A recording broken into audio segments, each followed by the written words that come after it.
Hello and welcome to Soups and Sabers. We are here tonight, as we always are on opening night.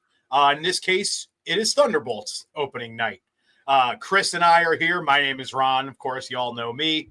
And it was a pretty fun day to be a Marvel fan, I've got to say.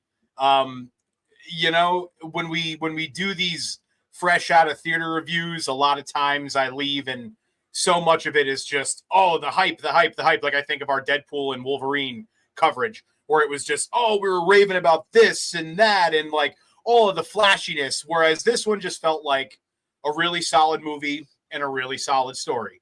So we won't go too into the weeds here right off the rip before I can introduce Chris here. But yeah, we are here. We are here talking Thunderbolts spoiler review. So if you haven't seen the movie yet, pop out and come back. But with that said, Chris, I open the floor to you to start. Just give me your general thoughts on Marvel's Thunderbolts. I guess you could say I'm thunderstruck. God damn it. You knew it was coming. I've been planning it all week. No, this is a good film. This is a solid film. I think it's close to being a great film. If I had to go 8.5 to 9 would be where I would rate it. I think this is such a simply told story that the characters' moments were what really built it up. And I think that's the kind of writing I like. And it was oddly like made sense to me. He opens up with the Yelena's monologue and I'm like, okay, this is kind of relatable. And then you kind of play around with that theme. I was like, kind of relatable. So anyone who's dealt with depression, I think this is going to really click with. But I thought it was a fantastic movie. I laughed a lot, and I thought the action was on par. And the main part I have is I didn't care about most of these characters. I honestly, coming into this, I really only cared about Yelena and Red Guardian. That's about it. And I come away from this like And, I need that. and Bucky, of course. Oh, well, I don't count him as the Thunderbolts. He's the Winter Soldier. He's our, Yeah. he's our boy. We already knew he was our boy. Yeah. But you're talking about like the real Thunderbolts. Like, dude, I didn't care about any of these guys, and now I kind of do. And that's what this mission was. I thought it was perfect. I just thought it was really craftily written to make you care, and they kept coming up with the same themes, and it worked. Yeah. No, I would for the most part I would agree. So I guess with my reaction, I'll start with my theater itself, because I had a surprisingly good and surprisingly packed theater for this. Thunderbolts is not the kind of movie that you would expect like to have sort of that classic Marvel vibe crowd to. I'm not going to say it was on the level of, No Way Home or Endgame or anything like that. But, my audience was cheering. They were into it. They were invested, even all the way at the end credits, which we'll get to that in a little bit. But even that scene like got an audible cheer from my theater. And it was way more packed than I thought it was going to be. So hopefully that's a good sign for the movie just as a whole. My theater was pretty packed for Cap 4 too, and that turned out to not be the case in the macro scale, unfortunately. But fingers crossed. Yeah, my theater was good too. My theater was more packed than usual. I'd say there were about 20, 24 people in the theater for Westminster Thursday, 4:30. That's pretty darn good. And I didn't get any cheers until the post-credit scene. That was a cheer. Lots of laughter though. The laughter hit with my crowd. Like the humor was, everyone pretty much was laughing at the same time. There's been some Marvel movies where there's some laughter, but then other people aren't laughing. This was one where we were all laughing together. So the theater experience for me was pitch perfect. Yeah. Yeah, that's a good point too. Before I get into my just sort of main general thoughts, I'll touch on that in terms of the humor, because I was a little afraid coming into this that they were going to try too hard to blend the A24 dark, gritty, artsy of it all, with humor that just felt like it didn't fit in this kind of movie. But the places that they put the humor in, it did fit, I thought, for the most part. There were a couple parts where I think maybe Red Guardian was a little over the top, but for the most part, it really hit. And a surprise for me in terms of the humor in this movie was John Walker, Wyatt Russell. He was hilarious, sort of that deadpan style, like I think I take myself more seriously than everybody else in the world combined takes me, sort of thing. I thought it worked really well. Like I cracked up when they were stuck in the lab, and he hits the cap line on your left and just crashes that was great. It was, That was great. he was good. I love what he did there. I thought he was fantastic because he was such a tryhard. Like he's like, oh, maybe they're gonna come get us and this is gonna be okay. I'm like, read the room, brother. Like the whole movie. There should be a caption: read the room. Yeah. But it was. I love how him and Red Guardian are two different kinds of out of reality. Yeah. It's really something to see. Yeah. Well, and I think that was like kind of intentional because they're both essentially what Captain America ripoffs, right? So like Hmm. there's a little bit of that bond there between them in terms of that being like the what does Val call him, like the junior varsity Captain America. Red That was Guardian, good. yeah, Red Guardian had a little bit of that going on too. But all right, we're jumping around a little bit. Let me give my sort of general gathered thoughts here. Liked the movie a lot. Wouldn't say I loved it. I think your scale was a little higher than where I'm at on it. I would probably go 7 to 7.5. Actually, a little above that. We'll say like 7.7, like between 7.5 and 8. I would put it. I had some issues in terms of the pacing. I thought that the first half, there were points like during all of the lab sequence and all that stuff where it maybe felt a little draggy. And then when you look at the other half of the movie and all of the stuff that they had to cram into it, Sentry and Val being together, and then Sentry turning on Val, and the Thunderbolts having this sort of, after they fight Sentry and lose, they have this sort of, oh, we're losers. Oh, let's just all go our separate ways sort of thing. And then they immediately come back together when the Void takes over New York. But I felt like the pacing was a little off in terms of like, I wanted to see way more of the second half of this movie than I did the first half of this movie. And I think if they had maybe trimmed off, 15 minutes of the first half and added that into things we got in the second half in terms of that character development that you talked about earlier. Yelena's feeling of like essentially being, no pun intended, being in the void and like not having a purpose. It's like I think of Taskmaster in general. You know what I mean? There were so many things in this movie, which she got iced really quick. But there were so many things in this movie that I felt got a little rushed because of the pacing of it. Honestly, my biggest takeaway was that this would have been a hell of a Disney Plus show. I think if it was done as a Disney Plus show and they had more time to flesh it out, it would have been a lot better to me. But with that said, did really enjoy it a lot. Like you said, Chris, the performances were all top notch. Like everybody across the board absolutely nailed it. The actual visual effects of it all was very good. The big set pieces were few and far between, but I think when they did do them at the end and sort of the end of the first act, I think they nailed it. I thought it was very good. And I loved the bones of the story and the message behind it of like, you can't fight your demons alone and you have to let other people in and sometimes accept this sort of this family that you never even knew you needed sort of thing. It's very much a similar message for at least the focuses of this movie, which I think are Yelena and Bob Sentry.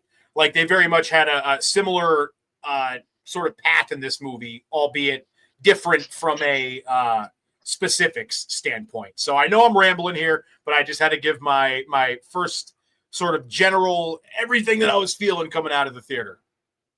I didn't take it as a ramble at all. I thought it was a very coherent string, and I was following along. I would say I felt the pacing problem less. I thought this movie had a beautiful flow to it, and I liked the opening, and I liked the lab scene. I think one of my favorite jokes is, "Oops, I needed that face." Yeah, When yeah, when she, blows the brains out of the guy. I I really liked the setup with Yelena, and it's like holy, is she killing herself? And then she opens the parachute. That was a good yeah. opening for her character, and I think it was really a good metaphor because they're kind of on the edge, and the void becomes this metaphor more than just like what takes over New York. It's and you got this moment with Walker, and what are you doing? And he's just kind of staring into the void after kind of having a flashback. And then Mhm. when Yelena says, "Okay, screw this, we're going to confront this," and they're like, "Yelena, what are you doing?" And she's staring into the void, and she gets sucked into it, and that's really what propels the story. I just thought it was such a beautiful metaphor, and it worked on two levels. And I thought the writing of this film was incredibly simple. I keep hearing it's a grounded story, but what it is it's a rooted story. It's rooted in the characters. It's rooted in the emotions, and the story kind of takes care of itself. I do think Century could have been developed a little bit better, like a middle stage. Maybe if it was a Disney Plus show, we would have a whole episode where it's Yeah. his turn. So I agree with that point to a point with the pacing, but in terms of enjoyment, like, and no one pointed out that there was a pacing problem. I wouldn't say there was a pacing problem. That's why I'm thinking, I want to see it again. Yeah. Because a lot of times they catch things like that on a second view more, but I just enjoyed it. I thought it was, I was so hooked on. I've been dealing with so many emotions that just this movie was hitting on. So I think this movie came at a good time for me, which is Mhm. always interesting because it really changes your perspective on the film, and I'm probably going to like it more because of that. Yeah. No, that is a very good point. They were going for some very heavy themes here, as I mentioned, in terms of you can't face your demons alone. And there's some very heavy things that the characters in this movie deal with. So basically, the void, what happens is the void is essentially, like you said, a metaphor for like anxiety and depression and living in your worst moments. In this movie, it manifests in a very physical or realistic way because when they touch Sentry, they get sent, sort of shunted to this void. And basically, what it does is makes them relive their most traumatic moment, whether it's with Yelena and she relives basically setting up her best friend, young girl, to get killed by this essentially red room like worker. I don't even know who he was, but Sounds about basically, yeah, her first sort of mission in the red room is to set up her best friend of like 9 years old to get killed by this grown man, and that's like a very heavy, very traumatic thing for a Marvel movie. And then you see, when Val gets taken in there, and it's watching her father be killed right in front of her, and even the stuff with John, to a less violent extent, but like the stuff with his family, like, and how he was, a really shit dad, for lack of a better term. And that's something that haunts him heavily in this movie. They touched on a lot of very real adult sort of themes while without doing it in a way that felt too heavy-handed. It was a very good balance. Yeah, I thought the humor was used to make this not completely emo. I thought this humor was like the lemon juice in a blueberry pie. It didn't get oversaturated. I I think I've used that metaphor before, but I I, I really enjoyed the humor of this though. I was cracking up more than I wasn't. It was like every 5 or 6 minutes there was something that made you laugh. Um, Yeah. I thought I thought Bucky was so damn good in this movie, Mhm. and that's when he's got his arm in the dishwasher. I'm just like, I don't know why that cracked me up so much, but Dude, you know what else about this movie that, as a DC guy, you'll appreciate? I thought they did a hell of a job of distinguishing themselves from Suicide Squad, because the premises are basically, at least in terms of comic source material, like almost to a T, the exact same damn thing. But the changes they made in this movie, in terms of like, Suicide Squad is more about the mission that these villains were all sent on as part of the government, right? Whereas Mhm. this movie almost feels like it picks up after that for this group, even though they weren't a team, they were all separately working for Val. It's this thing of like, what happens when these assets that you're using for these covert missions become a liability and you have to do something about it. And that's really what sparks this movie, right? Because Val sends them. So I guess we should kind of give a quick little, I'll give a quick little play by play of the movie here. So we open up with Valentina essentially being impeached. All of her shady shit is catching up to her. And she's being impeached from Congress. And she is also the leader of this company called Ox. I didn't catch the exact. I kept saying For Ox. Ox. I'm not sure if it's like the one you listen to music on your car or if it's like, the Buffalo type, whatever. Either way, she's the head of this company. And what she basically has to do is cover up a ton of evidence because otherwise it's going to get exposed in this impeachment trial. So she has Yelena working for her doing things. She has John Walker working for her doing things. She has Ghost working for her doing things. She has Taskmaster working for her doing things. So what she does is she essentially sends them all to this lab in hopes that they'll kill each other and destroy all of the evidence of Val's wrongdoing in the process. That doesn't really go according to plan. They stumble upon Sentry. One of the programs Val was working on is this Sentry program, which, as we know, is Bob Sentry. But she didn't know that there was one surviving sort of what's the word I'm looking for? Like, yeah, like Experiment. patient or yeah. There was one surviving subject. That's what I was looking for. Test The subject. lab rat. He was their Yeah, lab rat. which ends up being Bob. And in the escape, basically, Bob ends up thinking he's sacrificing himself to allow Yelena and Ghost and John Walker to get away. But basically, what happens is he ends up being taken by Val and all them, and then he's given the Sentry suit, and she's essentially using him as her sort of cover. You know what I mean? To avoid this persecution. Obviously, things don't go very well. She ends up trying to hit a kill switch on him, ends up releasing the void. Craziness ensues. Yada yada. I don't want to fully just give the full ending of the movie. I mean, but people watched it if they're watching this. that is true. That is true. That is true. So yeah, basically that's kind of the gist here. And I forgot where I was even going with the Val thing on that. You were talking about the Suicide Squad being distinguished. Yes. Like it wasn't a ripoff. It was they had to come together to save themselves from her Exactly. meddling, Yeah. and that was a very good point. And I agree with you. I appreciated it actually because um, I conversations I've had about the Thunderbolts, I basically it's kind of Suicide Squad-y. People are like, oh, okay. So I Mhm. mean, I think they had to address that in the story the way they did that for the audience, and I think they did a good job of that. Mhm. There's the only thing I really would like in this is some of the characters to get more moments than they got, Yes. but like Taskmaster, like come on, Dude, she go, got iced way quick, and yeah, even Ghosts, like Ghost was in the whole yeah. movie, but like felt like she had 3 lines the whole time.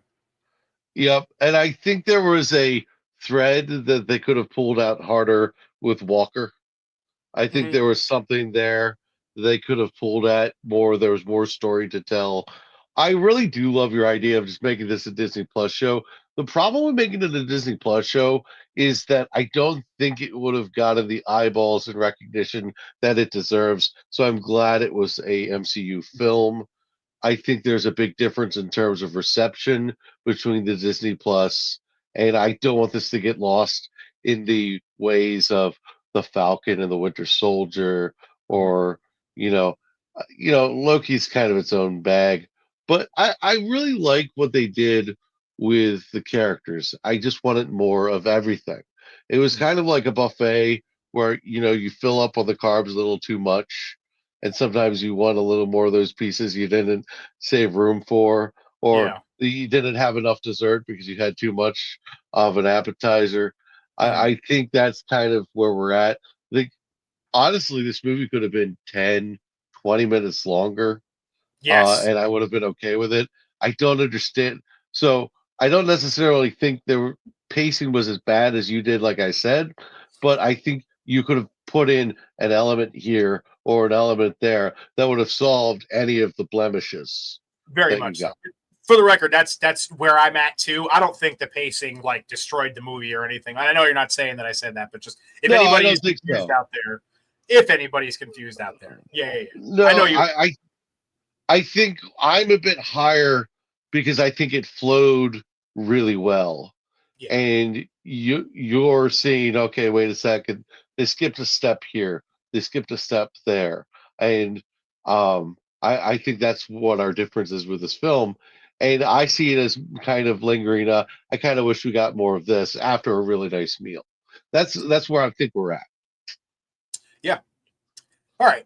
So that's kind of just sort of our general thoughts on things. We are and we do have some more things to get into before we get out of here today. We're not wrapping up the episode yet. But that's sort of our general thoughts on the story overarching as a whole, just how we felt about it. And we will do a deep dive on this later next week once everyone's had a chance to see it and Jordan can be here with us too. But that's just kind of how we're feeling about things. So with that said, we have to talk about two very important things here: the ending of this film and the post-credit scene of this film. We'll start with the ending because the ending threw me for a loop. So basically, after the Thunderbolts sort of save the day, they've got Val like cornered, and she's like, "Wait, listen, just listen to me. I didn't mean for the classic villain stuff." And she peels out into this tarp, and all the Thunderbolts go and follow her, and it's almost reminded me of like remember when Tony Stark had the press conference set up for Peter at the end of Civil War? Yeah. Exactly what it reminded me of. They all walk out and they're in front of this massive press conference. And basically what Val does as a way to snake her way out of this whole thing and avoid persecution is by making the Thunderbolts the new Avengers. Now we know why the movie was Thunderbolts asterisk, because they are no longer the Thunderbolts. They are the new Avengers. So much so that they even got the Wheaties box that Red Guardian was opining for. That was so funny. Is me on the box. My ribs almost broke, dude. I was just like, to be honest though, if I was on a Wheaties box like that, I'd be like, look. Yeah, yeah. But it's great. I think it's a very cool way to end it. I think most people probably expected if they were going to go this route, it would be the Dark Avengers. But I think that would probably be a much tougher sell for Val to be like, I know you're all missing the Avengers, so I'm going to give you the Dark Avengers. It's like, oh, that doesn't sound very savory. You know what I mean? So they introduce them as the new Avengers, and it sort of quells all of their gusto to apprehend Val at this point, especially for Yelena, who's sort of one of the big things for her in this movie is right. She wants a front-facing position. She wants something that means a little more. Well, now she's the face of the Avengers, the new Avengers, we should say, because we'll get to the post-credit scene. But what do you think of that? What do you think of them being the new Avengers? How long do you think it's going to last? Do you think this is only a till Doomsday thing? Do you think that they're going to maybe maybe transition this group off to Dark Avengers eventually after the whole new Avengers thing goes to the wayside? What are you feeling? I feel like there's going to be the Avengers and the new Avengers. Like I feel like it's going to be like the Avengers team, and then which I think Bucky's going to end up being part of, and he's gonna be the conduit between the two groups is what I think is going to happen. And like they'll have like a scene in like Doomsday where they'll be like, yeah, we should get the other guys, and Bucky's like the new Avengers, and uh, and Sam's like, sure, fine. Uh, Well, Bucky's going to be with them because I guess we'll get to the post credit scene now too. yeah, So all the Thunderbolts are back together in Avengers Tower, which is the worst kept secret in the world is that Val bought Avengers Tower, right? right. So the movie ends, they're all there together, and they start having a conversation about how Sam is restarting the Avengers, and there is that friction there. Yep. I believe, what do they say? Like Sam files a copyright claim against them or Yeah, he something. trademarked Avengers, so we are Avengers with a Z. Yeah, yeah, I want the merchandise. If honestly, yes, if you had a stand outside the theater with the new Avengers with a Z shirt or hat or whatever, it would have sold out. I oh was yeah, like, I, but what I meant basically is Bucky has the credibility of being with the Avengers, and yeah, so I think he'll be the middleman between the two groups, and that's why they will end up being included. Is my got point. I don't necessarily think I, I could see them being called the new Avengers mockingly by Sam, is what yeah. um, and And it's Bucky's not going to like, be like yeah. Bucky. Bucky's not going to be picking sides. He is going to try to be that sort of middleman between the two. Yeah, I mean, he's the experienced vetted veteran in here. Mhm. So and but I called it with that post credit scene because I'm watching the credits and I see the songs on there and I see first Yes, for, Fantastic Four first steps. I me said, too, we have not heard bro. that. I said, I'm like Leonardo DiCaprio beam pointing at the screen. I was Same, like, we have not seen that yet. We have not dude. seen that yet. And I was like, I knew it. I was like, there's gonna, and at that point, I was expecting some sort of Reed Richards or Sue Storm thing in there. What we got was pretty cool. The Fantastic Four ship multi-dimensional object. I was like, oh my god! I was like, I was ready to standing ovation that, Yeah. but I called it. I was like, I'm literally pointing to the screen of the theater. So yeah, so basically, what happens in this post-credit scene, which everybody probably knows if they're watching this, it's that the Fantastic Four life raft officially arrives in the main MCU. So all of our theories that we've been talking about for months here about Fantastic Four, being in its own little world and how are they going to get here to the MCU? Well, we've seen it, and it's very comic accurate. Anybody who's read Secret Wars 2015 knows about Reed Richards' life raft and everything that goes on there.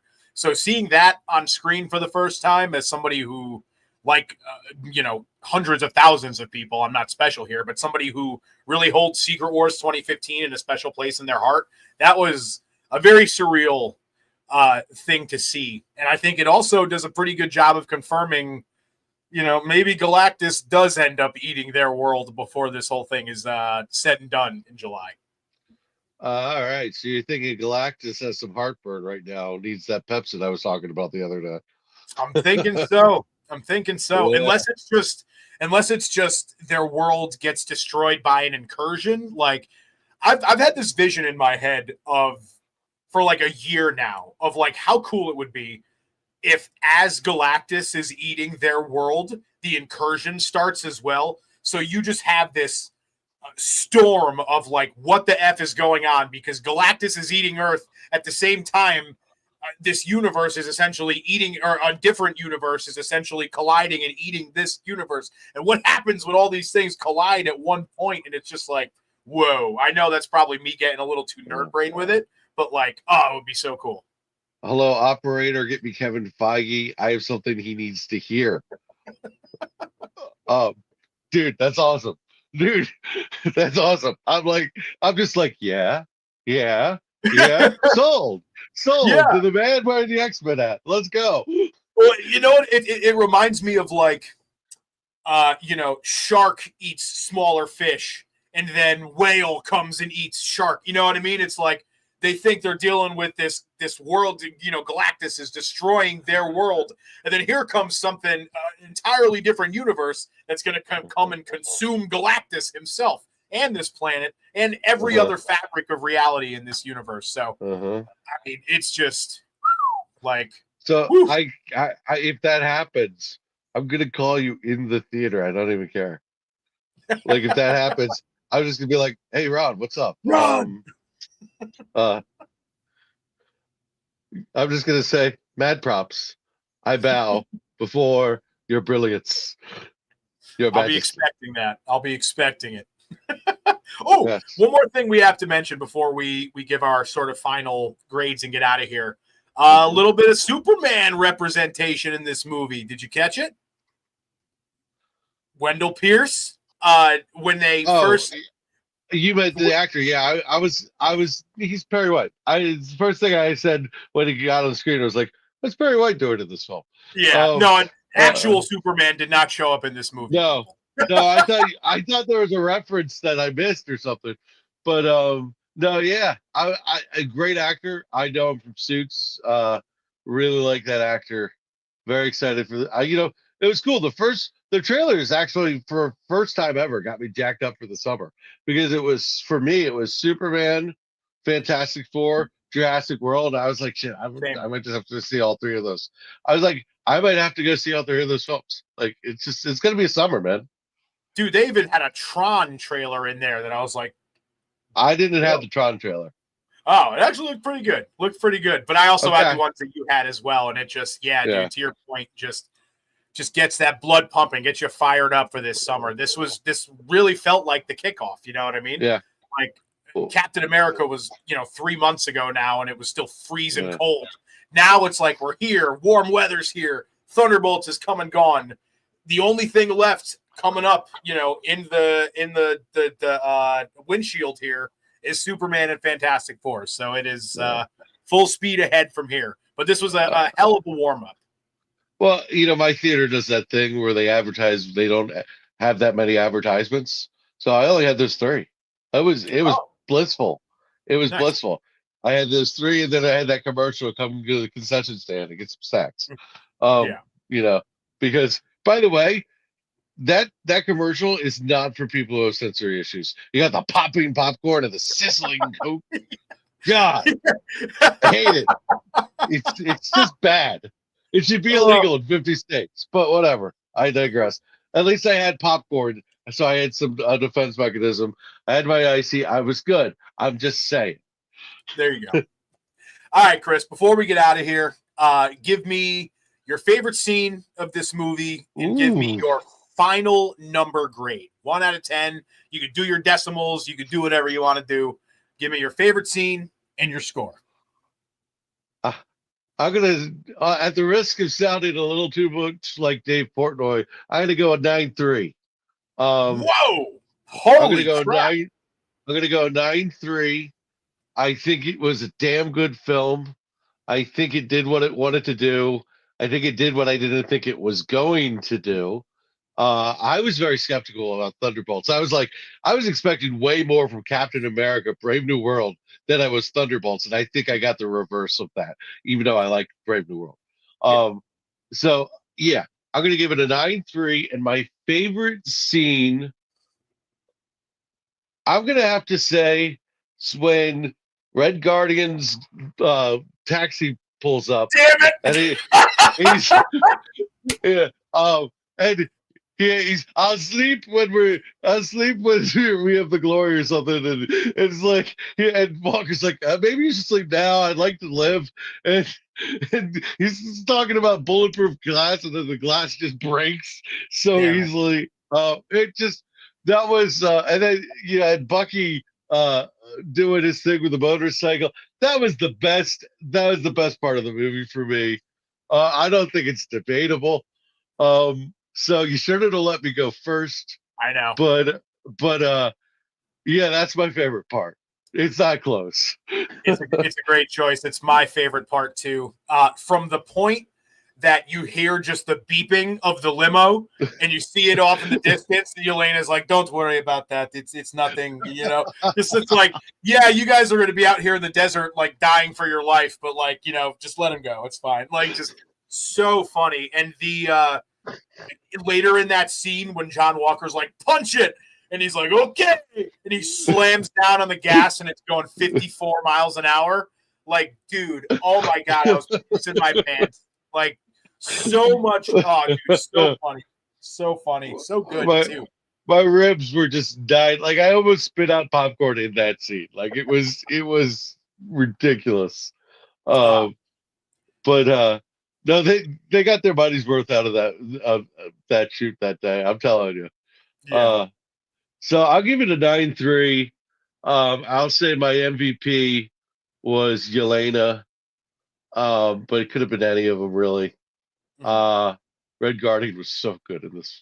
God, I love Red Guardian. Yeah. It felt. You know what's weird about this film? It feels like a James Gunn film. It feels like a James Gunn film. It's a A little misfit bit. group. It's a misfit group. I didn't care about coming in. I care about them now. It the writing was grounded and like contained to this story. The story elements were drawn back to in the beginning, the middle, and the end, and they all come back to the central thread. Beautiful writing. It felt like a James Gunn film to me. I was like, damn, it's not a James Gunn film, but it really feels that way. It feels very Guardians like to me. I loved it. I absolutely loved it. It's gonna Yeah. be. I think this is gonna be the most rewatchable movie of this phase. Yeah. It's going to be up there for sure. There is definitely a sort of Guardians vibe to it for sure. That's a very Mhm. good comp with James Gunn. So I agree with basically all your points. You know, I gave most of my spiel in the beginning.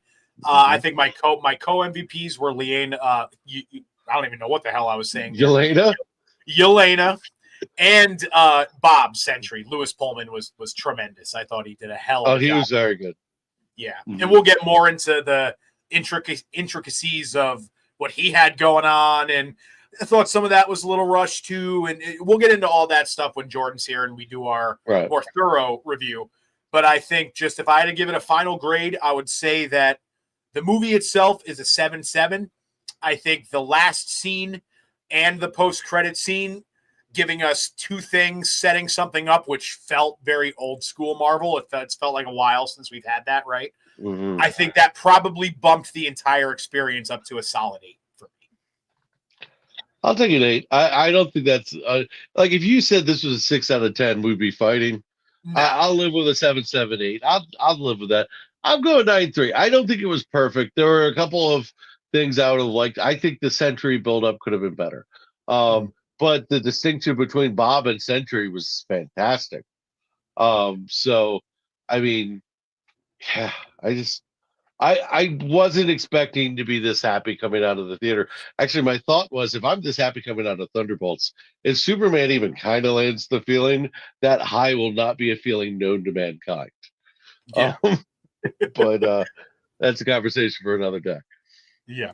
And it will be coming soon, rest assured. So with that, we will get out of here.